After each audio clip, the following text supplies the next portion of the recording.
প্রিয় দর্শক, সপ্তাহ ঘুরে ফিরে এলাম আপনাদের প্রিয় অনুষ্ঠান গ্যালারি নিয়ে। সঙ্গে আছে আমি বর্ষণ কবির।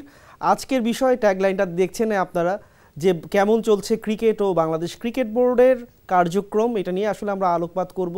আপনারা জানেন ওয়েস্ট ইন্ডিজের বিপক্ষে বাংলাদেশ এই মুহূর্তে প্রথম টেস্ট খেলছে, লড়ছে। বোলিংটা জুৎসই ঠিক মতো হয়নি অনেকেই ভাবছেন, ব্যাটিংটাও কোনো রকমের ফলোঅনটা বাঁচিয়ে রেখেছে, এখনও পর্যন্ত একটা হাতে উইকেট। এইসব ব্যাপার নিয়ে কথা বলার জন্য আজকের অতিথি হচ্ছেন বাংলাদেশ ক্রিকেট বোর্ডের পরিচালক, কিন্তু যার সবচেয়ে বড় পরিচয় cricket coach Nazmul Abedin Fahim sir. আপনাকে অনেক অনেক মানে স্বাগতম আমাদের স্টুডিওতে এত ব্যস্ততার মধ্যে সময় দেওয়ার জন্য। অনেক ধন্যবাদ বর্ষণ, অনেকদিন পরে এলাম, ভালো লাগছে। আমাদেরও স্যার আপনাকে পাওয়াটাও খুব কঠিন, প্রচুর কাজ। এই কাজের মধ্যে সবচেয়ে বড় অ্যাসাইনমেন্ট মাঠের খেলা। সেই খেলায় যখন আমরা দেখছি যে একটু ক্রনিক ব্যাটিং অর্ডারে বা ব্যাটিংটা সমস্যা করছে, ওপেনিং ভালো করছে না, পাকিস্তানের বিপক্ষে সিরিজটাকে আলাদা করে রাখলে আসলে আমাদের ব্যাটিংটা খুবই লেজে গোবরে অবস্থা। ওই ক্যারিবীয়দের বিপক্ষে এই টেস্টে ফলোয়ান এড়ানো ছাড়া আসলে কি মনে হয় যে বাংলাদেশের পক্ষে আসার মতো কোনো রেজাল্ট হওয়ার মতো ব্যাটিংটা হতে পারে কিনা? না, আমার মনে হয় যে পাকিস্তান সিরিজ নিয়েও যখন আমরা কথা বলি, ওখানেও যে আমরা ব্যাটিং খুব ভালো করেছিলাম তা নয়, কিন্তু টপ অর্ডার যে ওখানে ভালো করেছে তা না। আমরা যদি মনে পড়ে 26 রানে 6 উইকেট পড়ে গিয়েছিল, নট রং, সেখান থেকে আমরা স্কোর করেছিলাম। এটা প্রায় হচ্ছে এবং সেখানেও হয়েছিল কিন্তু। সো এটা বেশ কনসিস্টেন্টলি এই ফেলিয়ারটা আমরা কিন্তু দেখছি, কিন্তু একটা ব্যাপার যেটা অ্যাড্রেস করাটা খুব জরুরি। এই যে টেস্টটা এখন চলমান, সেখানে আমার মনে হয় যে একই জিনিস রিপিটেশন হয়েছে। বাট আমার মনে হয় যে সুযোগ ছিল আমাদের, বেশ কয়েকজন ব্যাটার কিন্তু দাঁড়িয়েছিল, বেশ অনেক বল খেলেছে, কিছু রান করেছিল, যাদের উচিত ছিল আর একটু ডিসিপ্লিন হওয়া, সেই সুযোগটা তাদের ছিল, আরও বড় ইনিংস খেলা, বড় পার্টনারশিপ করা, যেটা করতে পারলে আমরা বোধহয় এখনও ভালো একটা অবস্থানে থাকতে পারতাম। এই ম্যাচটা যদি এমন হতো যে লাঞ্চ নেক্সট দিনে, চতুর্থ দিনের লাঞ্চ পর্যন্ত আমরা ব্যাটিং করতাম, তাহলে ব্যাপারটা আমাদের জন্য খুব সহজ হতো। ড্রয়ের কথাটা ভাবাটা, জয় পরাজয় বোধহয় আমাদের হাত থেকে কিছুটা দূরে চলে গেছে জয়ের ব্যাপারটা, কিন্তু ড্রয়ের ব্যাপারটা আমরা ভাবতে পারতাম। এখনও যে সম্ভব না সেটা বলছি না, কিন্তু এখন আমরা যথেষ্ট চাপে থাকবো, ওরা আপার হ্যান্ডে থাকবে, কোনো সন্দেহ নেই। তবে একটা জিনিস কি, ওয়েস্ট ইন্ডিজ যখন ব্যাটিং করেছে, ওয়েস্ট ইন্ডিজ দেখিয়ে দিয়েছে টেস্টে ব্যাটিংটা কাপড় করে করতে হয়। শুরুতে ওদের একটাই উদ্দেশ্য ছিল, ওরা উইকেট দিতে যাচ্ছিল না, বল ছাড়ছিল, অনেক লো রেটে রান হচ্ছিল, তাতে ওদের কিছু যায় আসেনি। কিন্তু একটা সময় আসলো যখন বল পূরণ হয়ে গেল, উইকেট একটু সহজ হলো, আমাদের বোলাররা ক্লান্ত হয়ে গেল, তখন ওরা আস্তে আস্তে রান করা শুরু করলো এবং একটা পর্যায়ে এসে তারা কমান্ডিং পজিশনে চলে গেল। এই ব্যাপারটা আমাদের খেলার মধ্যে আমরা কিন্তু দেখিনি। আমরা শুরু থেকেই চেষ্টা করেছি একটু দ্রুত রান করতে, একটু ফ্ল্যাম্বয়েন্ট, একটু স্ট্রোক প্লে করতে, যেটা বোধহয় আমরা অ্যাভয়েড করতে পারতাম, একটু থাকার চেষ্টা করতে পারতাম, যেন মিডল অর্ডারের ব্যাটাররা যেন সহজে ব্যাটিং করতে পারে এবং আমরা যেন অনেক সময় কাটাতে পারি উইকেটে। ওই চেষ্টাটা আমাদের করা উচিত ছিল, যেটা দেখিনি। আতসী কাছের নিচে কিন্তু বোলারদের পারফরমেন্সটা চলে আসছে। 6 উইকেট যখন আপনার 280-60-এর মধ্যে ছিল, তো সেখান থেকে তো 350-এর মধ্যে আটকে রাখা যেত। সেটা স্বাগতিকরা 450 রানে গিয়ে আবার ডিক্লেয়ার করে দেয়া, মানে খুবই মানসিকভাবে এগিয়ে থাকার জন্য কাজটা করা। 500 করতে পারতো তারা, তাতে আরেকটা সেশন নষ্ট হয়তো বা হতো, বা একটা ঘন্টা। বাট তারা সেটা না করে বাংলাদেশের ব্যাটিং স্ট্রেংথকে চিন্তা করে, মানে এই যে ব্যাটিং মানে প্রতিপক্ষের লেজ ছেড়ে দেওয়া, মানে লোয়ার মিডল অর্ডার তো লেজের কাছাকাছি, তো এই জায়গাতে কি স্যার একটু মনে হয়? এটা কিন্তু আমরা অনেকবার দেখেছি যে টপ অর্ডারটাকে আমরা ফিরিয়ে দিতে পারলে হঠাৎ করে মাঝখান দিয়ে আমরা আর পারিনি। এটা হয়তো অনেক সময় এমন হয়েছে যে পেস বলাররা ভালো করলেও পুরনো বলে, পেস বলাররা নতুন বলে যতটা ইফেক্টিভ, পুরনো বলে ঠিক ততটা এফেক্টিভ নয় সবাই। আমাদের মধ্যে হাসান বোধহয় কিছুটা এফেক্টিভ পুরনো বলে বল করতে পারে। এই ম্যাচে আমার মনে হয় পার্টিকুলারলি আমাদের হতাশ করেছে আমাদের স্পিনার। আমি বলবো যে পেস বলাররা কিন্তু মোটামুটি একটা জায়গায় নিয়ে এসেছিল, সবাই হয়তো আশা করেছিল, দলও আশা করেছিল স্পিনার এখানে একটা ভূমিকা রাখতে পারবে, সেই ভূমিকাটা কিন্তু তারা রাখতে পারেনি। স্পিনারদেরকে ওরা মোটামুটি সহজেই খেলেছে। আমি বলবো যে শুধু যে উইকেট পায়নি স্পিনাররা তেমন একটা তা নয়, ওরা স্বাচ্ছন্দ্যে খেলতে পেরেছে, যেটা আরও আরও আরও মানে এখনও আসলে সামনে তো আবার ওয়ানডে সিরিজ চলে আসছে, একটা টেস্টের পরে একটা টেস্ট, তারপরে ওয়ানডে সিরিজ। মুশফিকুর রহিম এবং নাজমুল হোসেন শান্তর ব্যাপারটা এখনও ডাউটফুল। ওনারা কি আসলে শেষ পর্যন্ত যেতে পারছেন বলে মনে হচ্ছে না আর কি। অফিসিয়াল কনফার্মেশনের জন্য আমাদেরও ওয়েট করতে হচ্ছে। এই ব্যাপারে আসলে আপনার ধারণাটা কি? আমি নিশ্চিত নই এই ব্যাপারে, তাদের ইনজুরি স্ট্যাটাসটা কি, ওদের নিয়ে কাজ হচ্ছে। আমি শান্ত অলরেডি মাঠে নেমেছে, কাজ হচ্ছে। এটা হয়তো আরও কিছুদিন পরে নিশ্চিত হয়ে বলা যাবে যে ওদের অবস্থানটা কী হবে, ওরা যোগ দিতে পারবে কি না। But this is parcel of the game, কিছু করার নিয়ে এটা এটা অন্যদের জন্য সুযোগ তৈরি করে দিচ্ছে, যার দলে থাকার কথা না সে খেলার সুযোগ পাবে, সেই সুযোগটাই কাজে লাগাতে হবে এটা আর কি। বাট আমার মনে হয় যে হ্যাঁ আমরা পূর্ণ শক্তি দল নিয়ে খেলতে পারতাম, ভালো হতো, বাট সেটা তো হচ্ছে না। মানে এই ব্যাটিংয়ের দুইজন মানে শান্ত তো টেস্টে যাই হোক একটা এন্ডে ধরে রাখতেন, আর মুশফিকের ব্যাপারে নতুন করে বলার কিছু নেই, তারাও লিন প্যাচের মধ্যে দিয়েই ছিলেন, এমন না খুব ফর্মে থাকা অবস্থায় দুজনকে আমরা ইনজুরির জন্য হারালাম, কিন্তু যাদেরকে এই সুযোগটা ক্যাপিটালাইজ করার কথা বলছেন আপনি, তাদের প্রতি কি আসলে আশাবাদী হওয়ার মতো সুযোগ তারা করে দিচ্ছে কিনা? মানে আমাদের তো ট্রেন্ড দেখছি যে সাদমানকে বাদ দেওয়া হলো খারাপ ফর্মের জন্য, জয় আসলেন, জয় কিন্তু খুব ভালো কিছু করতে পারলেন বলে মনে হলো না, মানে এমন তো না জয় বা জাকির নতুন খেলছেন, তাদের প্রত্যেকেরই টেস্ট 100 আছে, কিন্তু যখন প্রদর্শনের জায়গাটা আসে তখনই তারা কেন মিজারেবলি ফেল করছেন? আমার মনে হয় তারা মানে টেস্টে মানে একটা প্যাটার্ন ধরে ব্যাটিং করার যে ব্যাপারটা, আমরা যদি খেয়াল করে দেখি বড় বড় খেলোয়াড়দের, তারা একইভাবে কিন্তু খেলে, একইভাবে খেলে, বারবার একইভাবে খেলে। সো ডিফিকাল্ট টাইমে তাদের একটা খেলার ধারা আছে, এইভাবেই খেলে। যখন খেলাটা সহজ হয়ে যায় তারা আরেকভাবে খেলে, কিন্তু প্রত্যেকবারই একই রকম একটা প্যাটার্ন ধরে রাখে তারা। কিন্তু আমাদেরকে আমরা দেখি যে অনেক সময় দেখি যে একটু অতি আক্রমণাত্মক হতে দেখি, কখনো কখনো অতি ডিফেন্সিভ হতে দেখি। সো এটা খুব ফ্লাকচুয়েট করে। আমার মনে হয় একটা পার্টিকুলার ধারা প্রত্যেক ব্যাটসম্যানের নেওয়া উচিত, যে আমি এইভাবে খেলাটা শুরু করি, this is the way I play. একটা টেস্টের রেজাল্ট হতে তো আসলে দুটো ইনিংস না হলে বলা যাচ্ছে না যে কি কোন দিকে যাচ্ছে। তারপরও মনে হচ্ছে গতি প্রকৃতি দেখে বাংলাদেশ এই সিরিজটা থেকে আসলে নিজেদের যে কাঙ্ক্ষিত রেজাল্ট, যেটা আমরা ভাবছিলাম যে একটা ড্র বা একটা জয়ও পেতে পারে, এমন না ক্যারিবীয় দ্বীপপুঞ্জে আমরা জিতে আসিনি এর আগে, এটা কি এনকারেজ করছে আপনাকে কোনোভাবে যে এর মধ্যে আপনি একটু ইতিবাচক কিছু খুঁজে পাচ্ছেন? না, ইতিবাচক তো ওইটাই যে আমাদের বেশ কিছু ব্যাটসম্যান কিন্তু একটা জায়গায় নিয়ে এসেছিল ব্যাটিং করতে করতে, যেখানে তারা কমফোর্টেবলি ব্যাটিং করছিল। সো ওদের এগেনস্টে কমফোর্টেবলি ব্যাটিং করা যায় ওই কন্ডিশনে, তারপরে তারা তাদের উইকেটটা হারিয়েছে। সো ওই যোগ্যতাতে যে আছে ব্যাটসম্যানদের, সেটা ওরা প্রমাণ করেছে। কিন্তু দুঃখজনক ব্যাপার হচ্ছে সেটাকে ক্যাপিটালাইজ করতে পারেনি, সেটা হলো দুঃখের ব্যাপার। বাট অর্জনটা বোধহয় ওইটাই যে ওখানে গিয়ে তারা ভালোভাবে খেলতে পেরেছে, ইজিলি খেলতে পেরেছে, সেটা বোধহয় একটা ইতিবাচক দিক। বলারদের ক্ষেত্রে পেস বলাররা কিন্তু ভালো বোলিং করেছে মোটামুটি বেশ কিছু সময় ধরে, কিন্তু স্পিনারদের ব্যাপারটা কিছুটা ডিসঅ্যাপয়েন্টিং, কিছুটা হতাশাজনক। বাট আমার মনে হয় যে পেস বলাররা মোটামুটি ভালো বল করেছে। তবে ওদের যে নতুন বলে ওরা আবার প্রমাণ করেছে নতুন বলে ভালো বল করে, কিন্তু পুরনো বলে ওদেরকে আরেকটু মনে হয় কিছু ভ্যালু অ্যাড করতে হবে পুরনো বলে। এটা যদি করতে পারে আমরা একটু বেটার হতে পারবো। তবে হ্যাঁ, ডেফিনেটলি আছে তো কিছু তো পজিটিভস আছে, বাট আমার মনে হয় যে দল হিসেবে দুই দলের মধ্যে যে অবস্থান, সেখানে আমাদের আরও বেশি কম্পিটিটিভ হওয়ার উচিত ছিল। এই কম্পিটিটিভনেস তো আপনার নিজস্বভাবে, আপনার নিজস্ব ক্যাপাসিটিতে বা নিজস্ব বোর্ড পরিচালক হিসেবেও একটা অ্যাডেড আপ আপনার একটা দায়িত্বও চলে এসছে, যেটা নিয়ে একটু আসলে আলোকপাত করতে হয়। যে বিসিবির বিপিএলের যে আমরা বাতাস দেখতে পাচ্ছি হচ্ছে, বেশ এক্সপেকটেশন হাই না? আপনি সেখানে বিপিএল গভর্নিং কাউন্সিলের সদস্য সচিব, আপনি যতই আমাদের অনেক ক্রিটিসিজম ওভার দ্য ইয়ার্স হয়ে এসছে, তারপর একটা এক্সপেকটেশন থেকেই যায়। এনসিএল T20 তার আগে ইনক্লুডেড হয়েছে, বিপিএলের হচ্ছিল ওয়ার্ম আপ হিসেবে, এটা যথেষ্ট একটা ইতিবাচক জায়গা অনেকেই বলছেন। কিন্তু বিপিএলের উদ্বোধনী অনুষ্ঠান, সেখানে আপনি একটা ধারণা দিয়েছিলেন এর আগে যে বিখ্যাত কেউ আসতে পারেন মঞ্চ মাতাতে, বা এরকম একটা সম্ভাবনা তৈরি হয়েছে।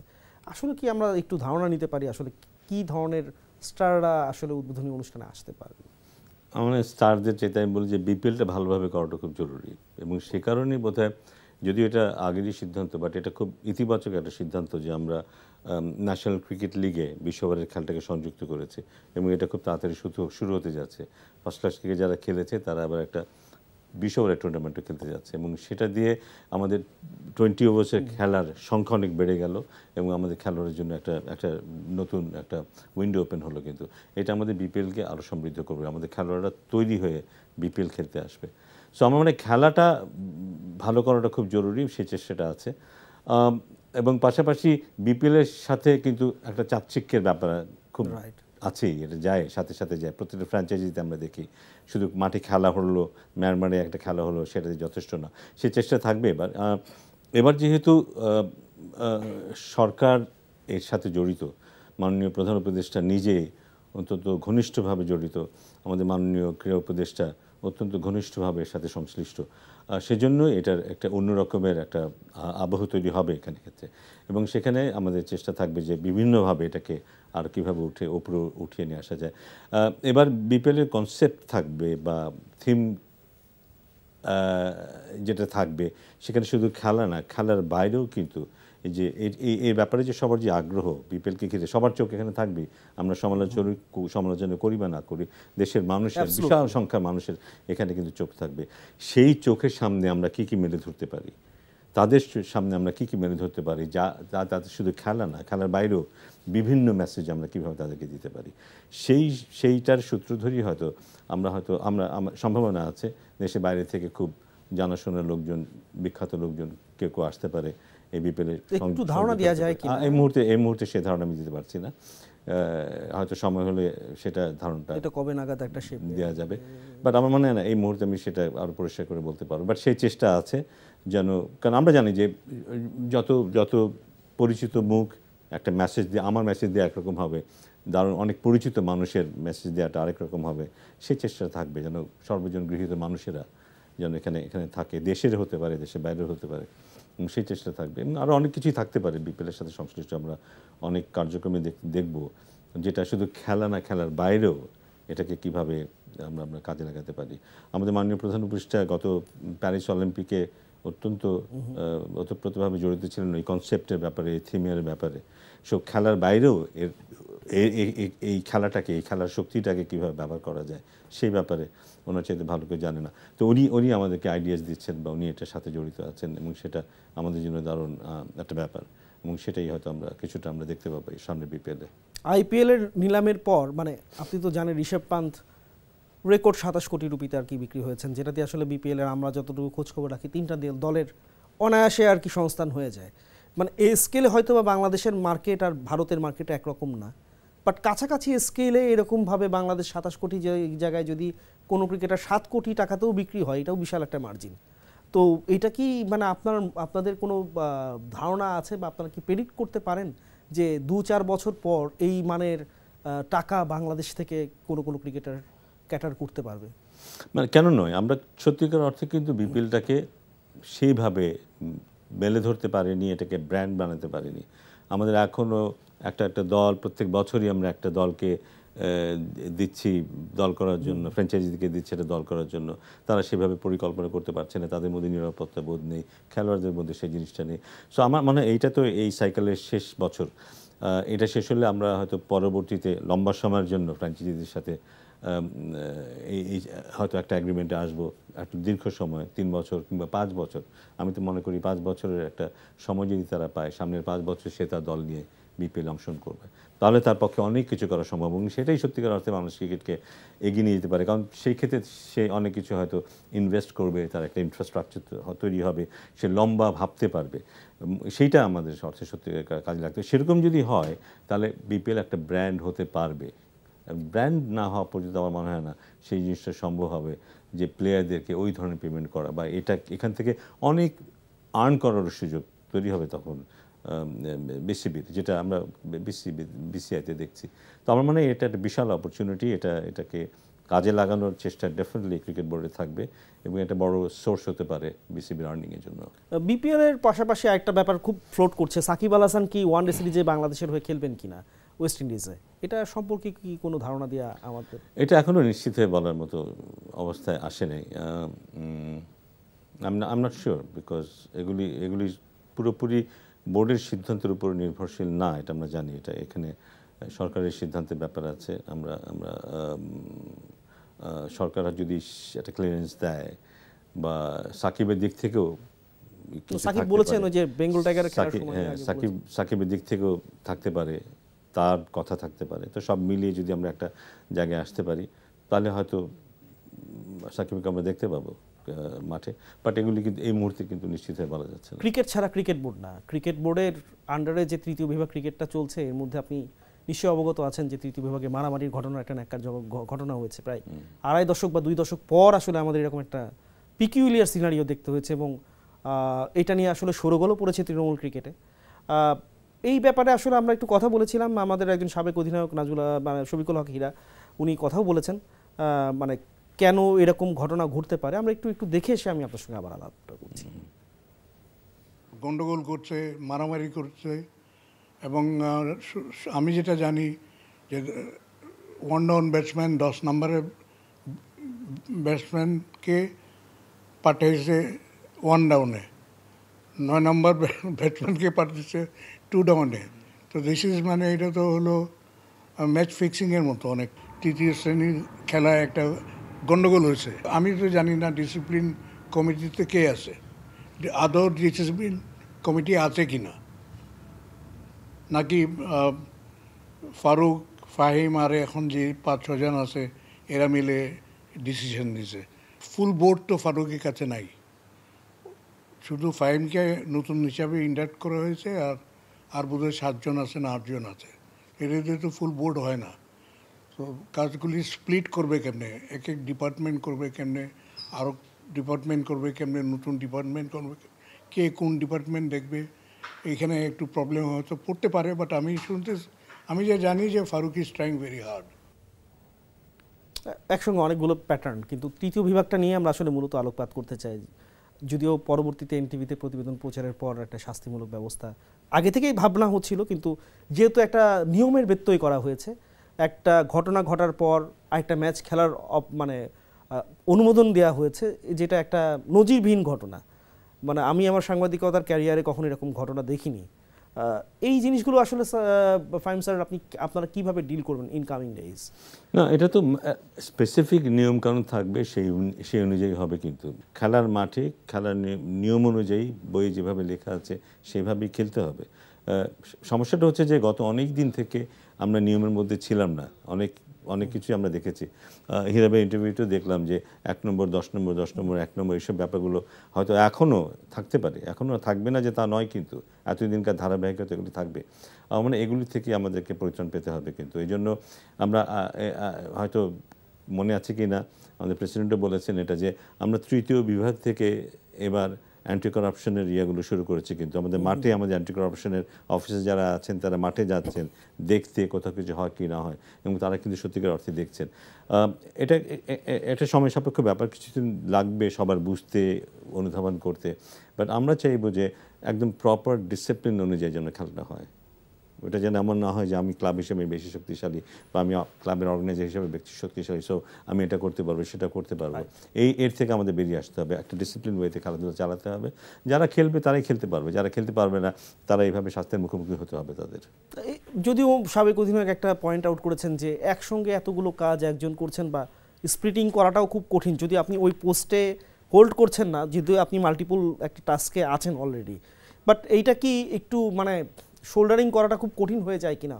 কিছু সময় মনে হয় যে আরেকজন কলিগ যদি আরেকটা দায়িত্ব সামলাতেন, বা আরেকজন যদি একটা ক্রিকেট অপারেশনসের দায়িত্ব সামলাতেন, তাহলে হয়তো একটু স্মুথ চলতে পারতো। এটা কি কোনো রকমের? আমি আছি বা আমার সাথে যারা আছে তারা প্রত্যেকের চিন্তাভাবনাটা ওরকম, যারা আমি বলবো যারা এই যে স্পিরিট নিয়ে আমরা এখানে এসেছি সেই স্পিরিটের সাথে যারা চলে, তারা ওইভাবে এটা চিন্তা করে যে আমরা এখন একটা এক্সট্রাঅর্ডিনারি সিচুয়েশন মধ্যে আছি, আমাদেরকে সময় দিতে হবে, আমাদেরকে এফেক্টিভলি ডিসিশন নিতে হবে, এবং এগুলি করতে হবে। কিছুদিন পরে হয়তো আর প্রয়োজন হবে না, আস্তে আস্তে থিংস উইল সেটেল ডাউন, তারপর হয়তো এগুলি করতে হবে না। বাট এই মুহূর্তে বোধহয় আমাদেরকে বেশি সময় দিতে হবে এবং এফোর্ট দিতেই হবে। এই এফোর্টের জায়গাটা অব্যাহত থাকুক। আমরাও চাই বাংলাদেশের ক্রিকেটটা নতুনভাবে আরেকটু ফ্লারিশ করুক, আমরাও নতুন দিগন্ত দেখতে চাই, যেখান থেকে আসলে খুব আপনাকে আসলেই অনেক ধন্যবাদ আমাদেরকে সময় দেওয়ার জন্য, আপনার সঙ্গে কথা বলার জন্য। আসলে প্রোগ্রামের ডিউরেশন অনেক বাড়ানো উচিত, আলটিমেটলি এটা আমাদের প্রোগ্রাম একটা কম মানে সাইজের মধ্যে থাকতে হয়। অনেক ধন্যবাদ এনটিভিকে, অনেক ধন্যবাদ আমাকে আমন্ত্রণ জানানোর জন্য। আশা করি সামনে আবার কথা হবে যদি আপনি সময় দেন। প্রিয় দর্শক, আজকের গ্যালারি এ পর্যন্তই। আগামী সপ্তাহে আবারও ফিরে আসবো নতুন আয়োজন নিয়ে। ততক্ষণ পর্যন্ত সুস্থ থাকুন।